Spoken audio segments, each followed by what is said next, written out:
What's going on, guys? This is a massive week in the world of film, and let me break down my thoughts on each film that is coming out this weekend. First, we have The Flash. After a long-awaited time frame of when this was supposed to come out to it finally coming out, the delays, the et cetera, all of the hype surrounding the film. Is it one of the greatest comic book ever made? Does this get DC back on track? How is Ezra Miller in the film? What about Michael Keaton? What about all these interesting elements behind the film? Now, me personally, moderate expectations walking into this film because I wasn't sure how this was going to fall into line with the rest of the films that we've seen in this DCEU. But that being said, the biggest thing that I was skeptical about was watching Ezra Miller in the role of Flash. But after I walked out of this film, I firmly submit my thoughts of The Flash is Ezra Miller, and Ezra Miller is The Flash.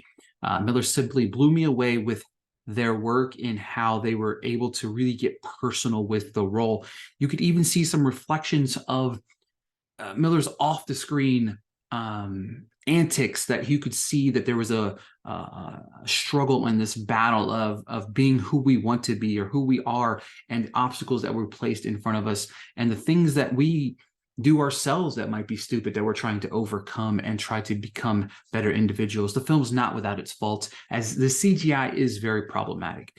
There's been multiple films, TV shows, especially the first one that comes to mind this year is Dead Ringers on Prime Video. Rachel Weisz was in this film, dual roles. You know what I mean? Not one time did you question whether or not this person was there and there at the same time. I don't understand the spotty and terrible CGI of both characters. Even one instance where we saw the Flash on our screen, and it was the Flash, and of course, you know, you had two of these Flashes on the screen at one time, but it was obviously not Ezra Miller in the other role. I don't know if that had something to do with maybe the maybe some reshoots and stuff like that. The biggest problem that I have with this film is the what if factor regarding the highs being so high and the chance to make something special. I would say roughly 80% of this script is strong. Miller's performance is top notch. Andy Machete directed several cool ass action sequences, tossing some fun cameos. Michael Keaton brings some nostalgia to it. However, the other 20%, the CGI and some of the spotty actions are too too noticeable not to take away from the overall film. It feels like most of the DCU EU projects end up being a mixed bag. Overall, The Flash is enjoyable for all the reasons I mentioned. I highly recommend seeing it with the audience because the audience was crazy. They were clapping, they were cheering. At the end of the film, he was like, "Play it again." It was definitely interesting. This is a step in the right direction for the DCU, and I hope with James Gunn at the helm, we see some fixes in this franchise that have bogged down most of these films for the last decade plus. Now, the other big release of the weekend is The Blackening.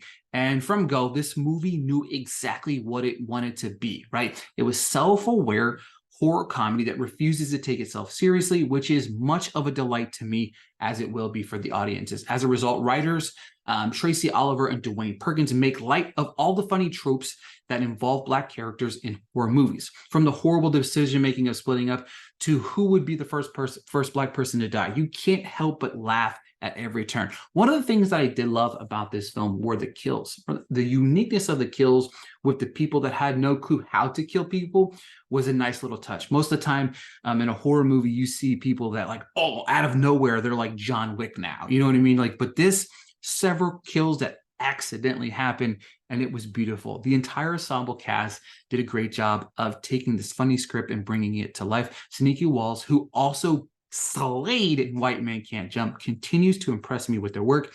Dwayne Perkins, who also wrote the film, is brilliant in the role of Dwayne. I love this film a whole lot. Again, another film, opening night, see it with an audience. You're not going to regret it. It's so, so good. Elemental, the latest from Pixar. I hadn't really watched any trailers or anything. I tried not to watch any trailers.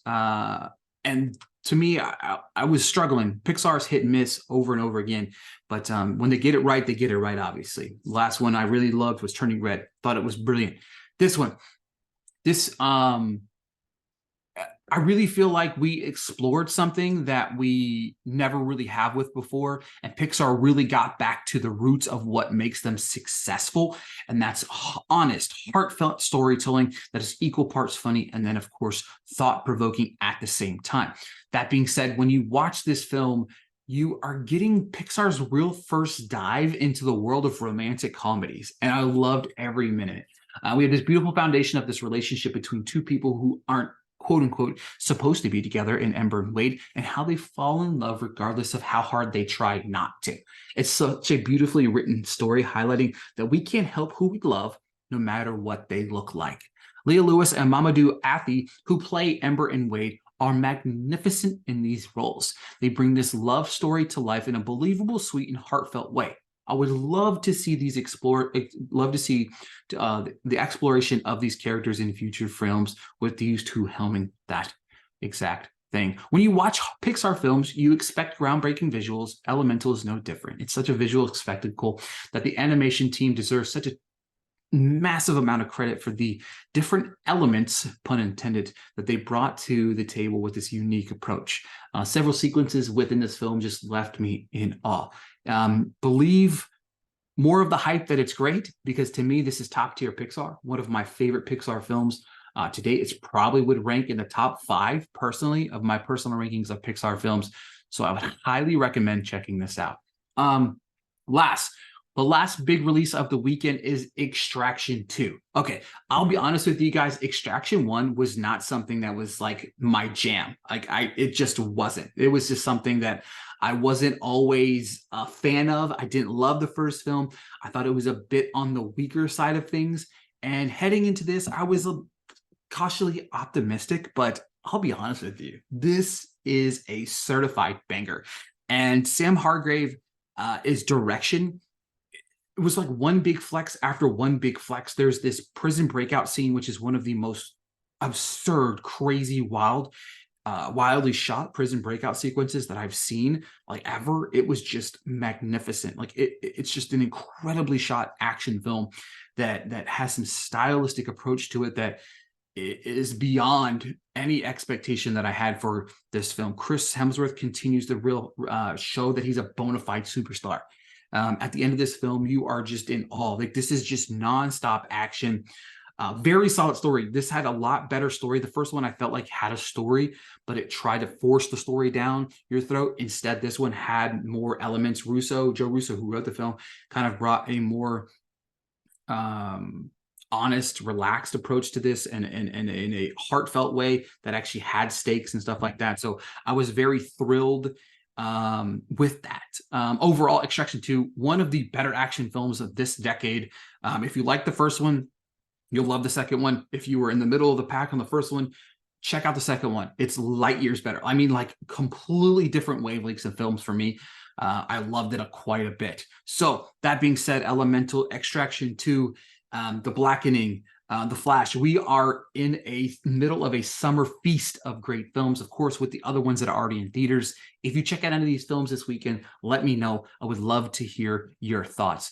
Thank you guys so much for listening. I hope to bring some more stuff like this to the channel in the future, just reviewing some films of that nature. But we'll talk soon.